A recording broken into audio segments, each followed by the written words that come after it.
కరీంనగర్ జిల్లా హుజరాబాద్ లో అర్ధరాత్రి వాన దంచుకుంటే ఒక్కసారిగా కుండపోత వర్షం కురవడంతో జనజీవనం అస్తవ్యస్తమైంది. అర్ధరాత్రి నుంచి కురిసిన వర్షానికి హుజరాబాద్ అతలాకుతలమైంది. పట్టణంలోని పలు రోడ్లపై మోకాళ్ల లోతు వరద నీరు వచ్చి చేరింది. అటు పలు కాలనీలు నీట మునిగాయి. ఇళ్లలోకి వరద నీరు చేరడంతో ప్రజలు తీవ్ర ఇబ్బందులు పడ్డారు. భారీ వరదతో అప్రమత్తమైన అధికారులు సహాయక చర్యలు చేపట్టారు. పట్టణంలోని ప్రతాప సాయి గార్డెన్లో పునరావాస కేంద్రం ఏర్పాటు చేసి బాధితులకు పునరావాసం కల్పించారు.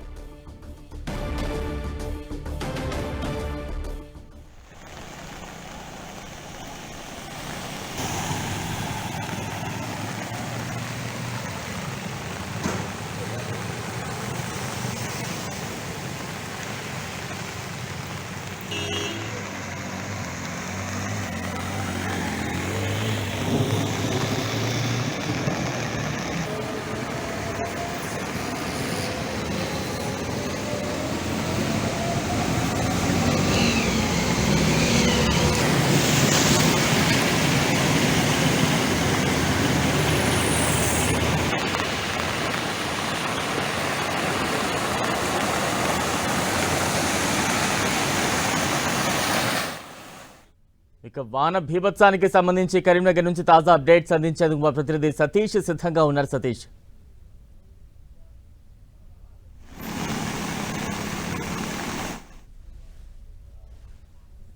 ఇక ప్రధాన రహదారులపైన కూడా వరద నీరు చేరడంతో రాకపోకలకు తీవ్ర అంతరాయం కలిగింది. ఇటు కరీంనగర్ వరంగల్ రహదారిపైన వరద నీరు చేరడంతో కొంత ట్రాఫిక్ అంతరాయం కలిగినటువంటి పరిస్థితి. ఇక భారీగా కురిసినటువంటి వర్షం నేపథ్యంలో లోతట్టు ప్రాంతాల్లోకి పెద్ద ఎత్తున వరద నీరు చేరింది. అదేవిధంగా ఇళ్లలోకి కూడా వరద నీరు చేయడంతో జనాలంతా కూడా తీవ్ర ఇబ్బందులు పడ్డారు. మామిన్లవాడ, విద్యానగర్, బుడగజంగాల కాలనీలోకి ఇళ్లలోకి వరద నీరు చేరింది. దీంతో అధికారులు సహాయ చర్యలు చేపట్టడం జరిగింది. లోతట్టు ప్రాంతాల్లో అదేవిధంగా వరద నీరు ఇళ్లలోకి చేరుతున్న క్రమంలో బాధితులు ఎవరైతే ఉన్నారో వారందరినీ కూడా ఉట్టిన పునరావాస కేంద్రాలకు తరలించడం జరిగింది. పట్టణంలో ప్రతాప సాయి గార్డెన్లో పునరావాస కేంద్రం ఏర్పాటు చేసి అక్కడికైతే బాధితులను తరలించారు. వరద నీరు పెద్ద ఎత్తున ఇళ్లలోకి చేరుతున్న క్రమంలో లోతట్టు ప్రాంతాల్లో కూడా ప్రజలను అప్రమత్తం చేసి వారిని కూడా సహాయ చర్యలు అందించేటువంటి ప్రయత్నం కూడా చేయడం జరిగింది. ఇటు చాలా చోట్ల కూడా భారీ వర్షం కురవడంతో రాత్రి అంతా కూడా విద్యుత్ సరఫరాలో అంతరాయం ఏర్పడింది. చాలా కాలనీ కూడా అంధాకారంలోనే ఉన్నటువంటి పరిస్థితి. ఇటు జమ్మికుంటతో పాటు ఇటు మానకొండూరు అదేవిధంగా హుజరాబాద్ ఈ మూడు మండలాల్లో భారీ వర్షం కురిసింది. దీంతో పాటు ఉస్నాబాద్ లో కూడా పెద్ద ఎత్తున వర్షం కురవడంతో చాలా చోట్ల కూడా వరద నీరు రోడ్డుపైకి చేరింది. చాలా కాలనీలకు కూడా వరద నీరు చేరడంతో స్థానికులంతా కూడా ఇబ్బందులు పడ్డ పరిస్థితి. పెద్ద ఎత్తున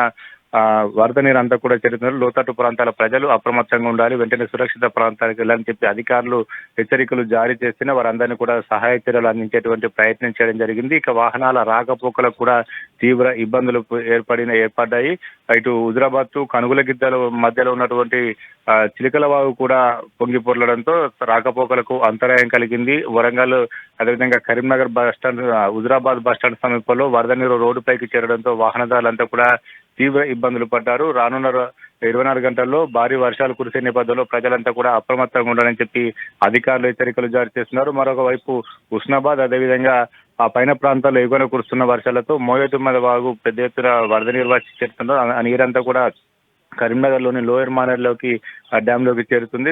లోయర్ మానేరు డ్యామ్ పూర్తి నీటి సామర్థ్యం చేరుకోవడంతో ప్రస్తుతం అయితే 10 గేట్లను ఓపెన్ చేసి నీటిని అంతా కూడా దిగువకు విడుదల చేయడం జరుగుతుంది. 24 టీఎంసీల సామర్థ్యం కలిగినటువంటి లోయర్ మానేరు డ్యామ్ లో ప్రస్తుతం అయితే పూర్తి నీరు సామర్థ్యానికి నీటిని వచ్చేయడంతో ఆ వస్తున్నటువంటి వరద నీరుని అంతా కూడా 10 గేట్లు ఓపెన్ చేసి దిగువ విడుదల చేస్తున్నారు. ఇంకా కూడా వరద నీరు పెరిగే అవకాశం ఉన్న నేపథ్యంలో మరిన్ని గేట్లు ఎత్తే అవకాశం ఉందని చెప్పి అధికారులు చెప్తున్నారు. మొత్తానికైతే భారీ వర్షాలతో హుజరాబాద్ ప్రాంత ప్రజలు కూడా రాత్రంతా కూడా ఇబ్బందులు పడ్డారు. లోతట్టు ప్రాంతాల ప్రజలు ఇళ్లలోకి వరద నీరు చేయడంతో వారంతా కూడా తమ ఇండ్ల సామర్థ్యం అంతా కూడా నష్టపోయి ఉంటామని చెప్పి వారంతా కూడా ఆందోళన వ్యక్తం చేస్తున్నారు. రానున్న 24 గంటల్లో మరింత వర్షాలు కురిసే అవకాశం ఉన్న నేపథ్యంలో ప్రజలంతా అప్రమత్తంగా ఉండాలని అధికారులు హెచ్చరిస్తున్నారు. Balram. Right, thank you Satish.